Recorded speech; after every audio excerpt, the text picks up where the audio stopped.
दोस्तों, आजकल हर जगह धर्म सांसद को लेकर ही चर्चाएं हो रही है। वहाँ पर जो मुस्लिम कम्युनिटी के खिलाफ बोला गया, इसको लेकर सारे मुसलमान भाई उस धर्म सांसद से नाराज़ हैं। दोस्तों, यहाँ पर एक अजीब चीज़ हमें समझने की ज़रूरत है कि जितने भी ये साधु संत भाई थे, ये कभी भी मुसलमानों के खिलाफ नहीं थे। ये तो सदियों से मंदिरों में बैठकर वेद जैसे पवित्र ग्रंथों का अध्ययन कर रहे थे, सुबह से शाम तक भगवान की पूजा कर रहे थे। तो अपने कामों में ये सारा दिन व्यस्त रहते थे, जो कभी भी मुसलमानों के खिलाफ नहीं बोलते थे। लेकिन यहाँ पर हमें ये समझने की ज़रूरत है कि इन साधु संतों को भड़काया मीडिया ने है, इन तक फेक न्यूज़ को फैलाया मीडिया ने है। मीडिया ने इन संतों को बताया कि कैसे मुसलमान देशद्रोही है, कैसे मुसलमान पाकिस्तान प्रेमी है, कैसे मुसलमान इस देश पर कब्ज़ा करना चाहता है और इस्लामिक कंट्री बनाना चाहता है। ये सारे जो फेक न्यूज़ है, ये मीडिया ने साधुओं तक पहुंचाए हैं। इसीलिए अब ये साधु संत अपने धर्म को बचाने के लिए बाहर आए हैं, वरना इससे पहले तो कभी भी किसी साधु संत को किसी भी धर्म के खिलाफ अपशब्दों का इस्तेमाल करते हुए नहीं देखा गया है। तो आज ये साधु जो बाहर आए हैं, ये सिर्फ मीडिया के भड़काने पर आए हैं।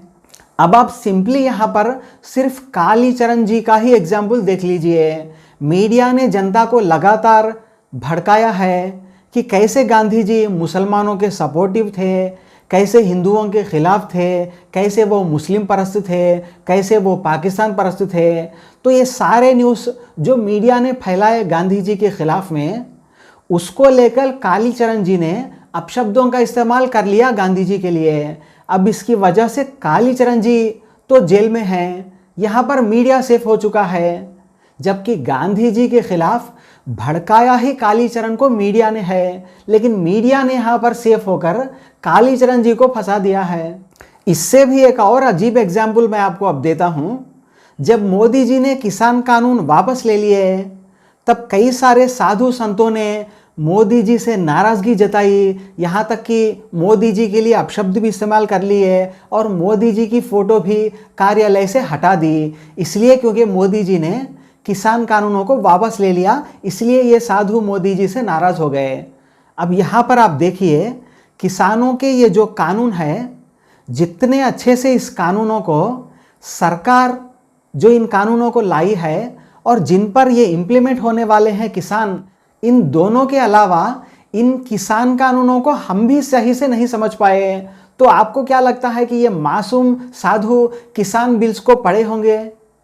लेकिन फिर भी उन्होंने मोदी जी का विरोध किया जब उन्होंने किसान कानून वापस लिए, जबकि उन साधु संतों ने किसान कानूनों को पढ़ा तक नहीं होगा। लेकिन फिर भी उन्होंने उस दिन मोदी जी का विरोध इसलिए किया क्योंकि मीडिया ने उन मासूम साधु संतों को यह बताया है कि कैसे मोदी जी ने देश के हित में एक कानून लाया है और कैसे ये किसान देशद्रोही देश का विरोध कर रहे हैं, ये हिंदू विरोधी है, ये पाकिस्तानी है, ये खालिस्तानी है।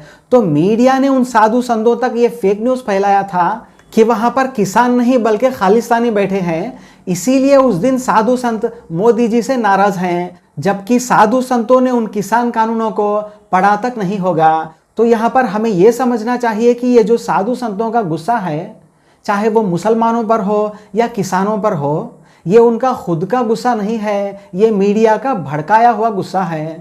Thank you so much guys.